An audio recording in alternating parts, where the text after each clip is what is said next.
punggung lelaki ini tumbuh kuku manusia, menyentuhnya dengan tangan sangat keras. Pria itu melihat bahwa dokter tidak ada di sini, mengambil cermin, kemudian menjepit kuku itu, menarik pelan-pelan, dengan menahan sakit, akhirnya terangkat. Cairan kuning menyembur keluar. Dia melihat dengan detail. Ternyata kuku wanita.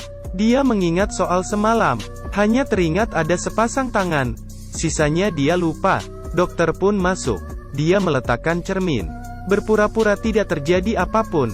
Di sisi lain, pacarnya Samantha, mandi dengan air panas 100 derajat. Tapi dia tidak merasakan. Pembuluh darah hitam muncul di perut. Rambutnya pun rontok. Di perjalanan kerja, membuka kacamatanya. Mata menjadi merah. Samantha terkejut. Tetapi karena dia suka bekerja, tetap pergi ke resto, dan memotong sayur. Dan setelah memberikan pada tamu, dia melihat kukunya lagi. Ternyata berubah menjadi warna ungu. Dia menyentuhnya dengan ringan. Kukunya tercabut. Samantha tidak merasakan sakit. Dia tidak berani percaya, membuang kuku, dan ketakutan, dan melihat lagi. Ternyata kurang satu kuku lagi. Dia langsung mencari. Tiba-tiba, di luar ada yang berteriak. Dia berlari keluar, melihat keadaan begini.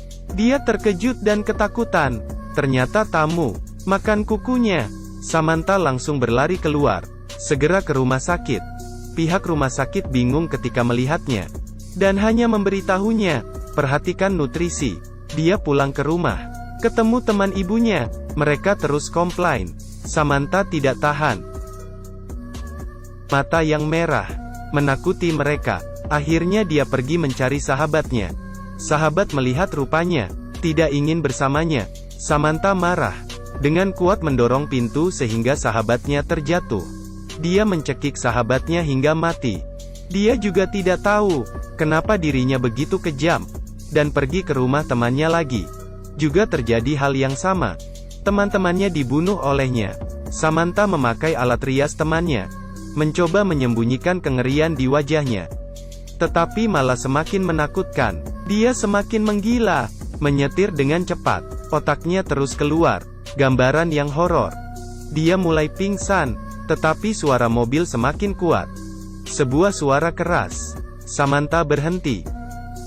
Saat dia turun dari mobil, sudah berubah menjadi mayat hidup, mencari mangsa di mana-mana. Tidak ada yang berani mendekat. Ibunya ingin mencegahnya. Kemudian, polisi menembak hingga mati. Tapi virus terus menyebar. Di sebuah reuni kelas, sang pria tiba-tiba mimisan. Darahnya menetes di atas kue. Teman yang tidak tahu, mengambilnya, memasukkan ke dalam mulut, dan memakannya. Kelihatannya sangat enak, di saat ini. Kemudian Riley masuk ke toilet. Darahnya keluar dari hidungnya. Sangat menjijikkan. Apakah makan terlalu banyak bawang? Terlihat lagi, sangat banyak darah yang keluar dari hidungnya. Bagaikan aliran darah. Dan semakin banyak. Dia ketakutan, menutup dengan tisu, dan segera membersihkan wastafel. Kemudian melihat dirinya sendiri. Ada apa dengannya? Dia hanya ingat, semalam di mobil, masih ada tangan lain. Sisanya dia tidak ingat. Keesokan hari, dia masuk ke toilet lagi. Dia melihat semua cairan hijau.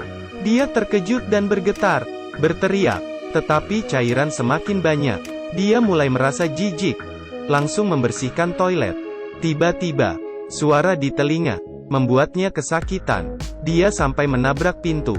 Saat bangun lagi, mata kiri berubah menjadi merah. Badannya menjadi gatal. Membuka bajunya, dia melihat bahwa ada sesuatu yang bergerak di dalam kulitnya. Dia segera memakai topi, dan keluar dengan kacamata hitam. Mengendarai mobil dengan cepat, dan sambil menelepon dokter. Tetapi tidak diangkat.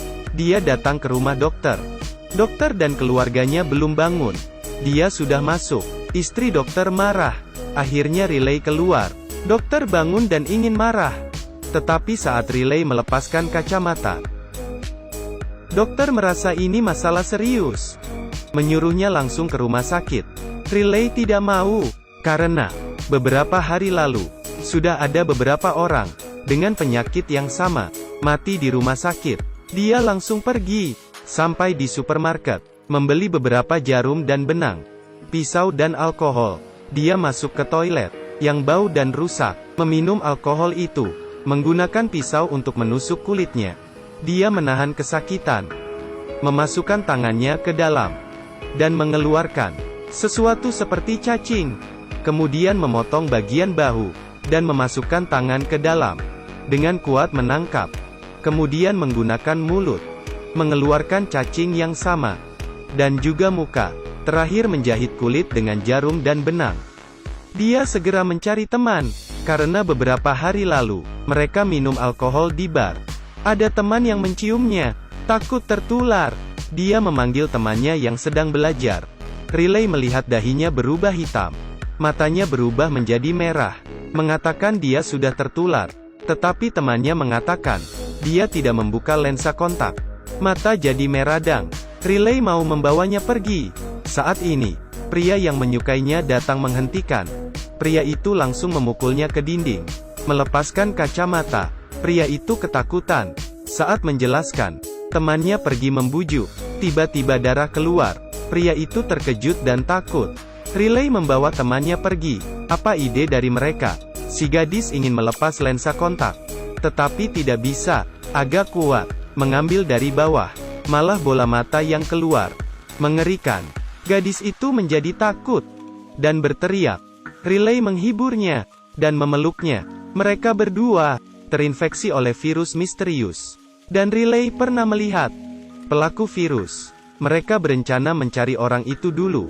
Mereka pergi mencari kontak antara pelaku. Yang membuka pintu adalah seorang pria. Riley langsung mengatakan ingin membeli pistol. Pria itu menjawab hanya menjual obat terlarang. Saat Riley membuka kacamata, pria itu terkejut, dan mengeluarkan pistol.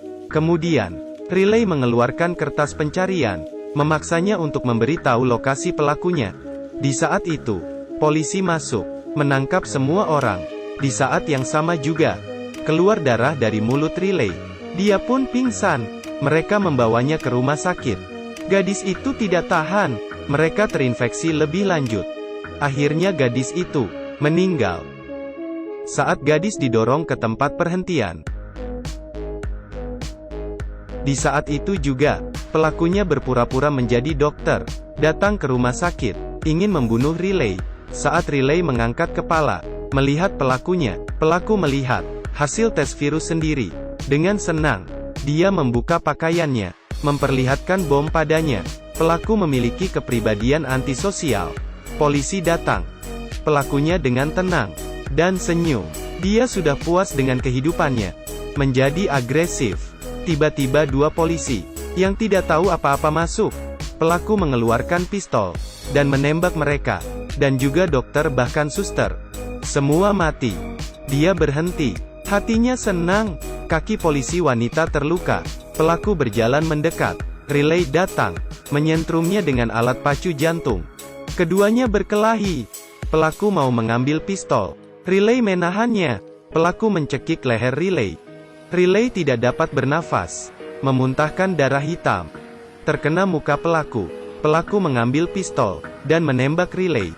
Kemudian berbaring dan berteriak. Sangat menjijikan. Pelaku pelan-pelan mendekati polisi wanita itu.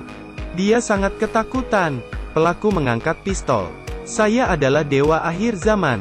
Tiba-tiba Riley melompat, menggigit pelaku itu sampai mati. Riley juga telah sepenuhnya bermutasi.